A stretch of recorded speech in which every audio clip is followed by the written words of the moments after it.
क्या एक गरीब परिवार में जन्म लेने वाला बच्चा, जिसके पास पढ़ाई के लिए भी पूरे पैसे नहीं थे, एक दिन पूरे देश का राष्ट्रपति बन सकता है?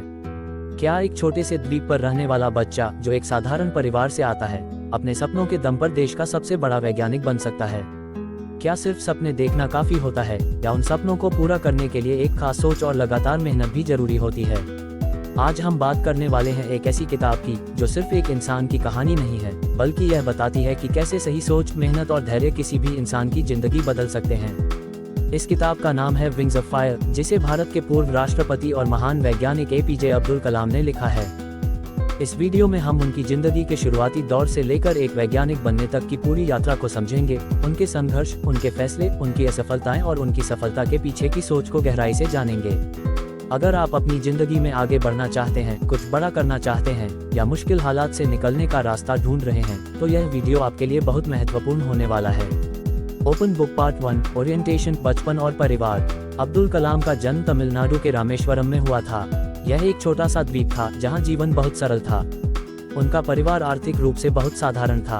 उनके पिता जैनुलाब्दीन एक नाव चलाते थे और बहुत ही ईमानदार और शांत स्वभाव के व्यक्ति थे।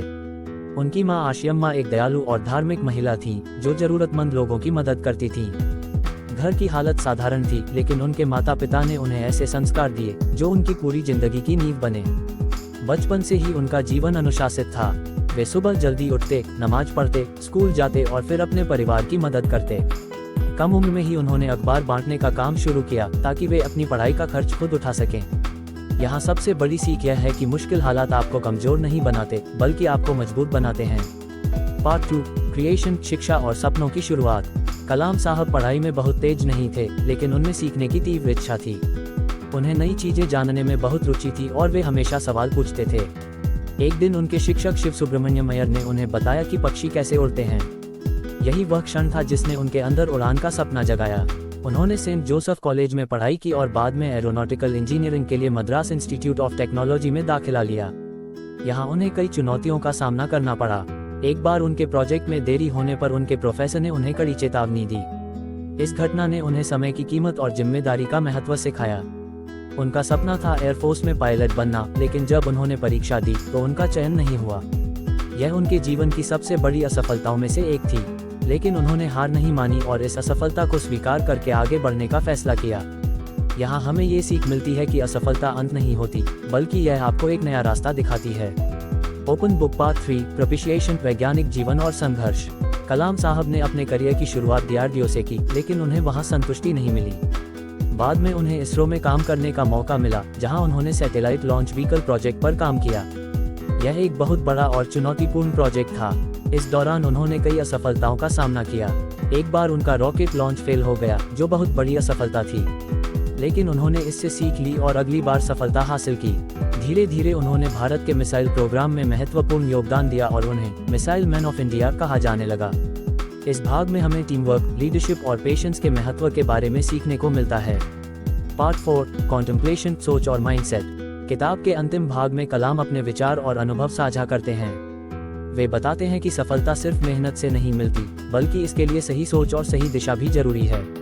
वे अपने मेंटर्स के बारे में बताते हैं, जैसे विक्रम साराभाई और सतीश धवन, जिन्होंने उन्हें मार्गदर्शन दिया। इन लोगों ने उन्हें सिखाया कि एक सच्चा लीडर वही होता है जो सफलता की जिम्मेदारी खुद लेता है और सफलता का श्रेय अपनी टीम को देता है। कलाम हमेशा सकारात्मक सोच रखते थे।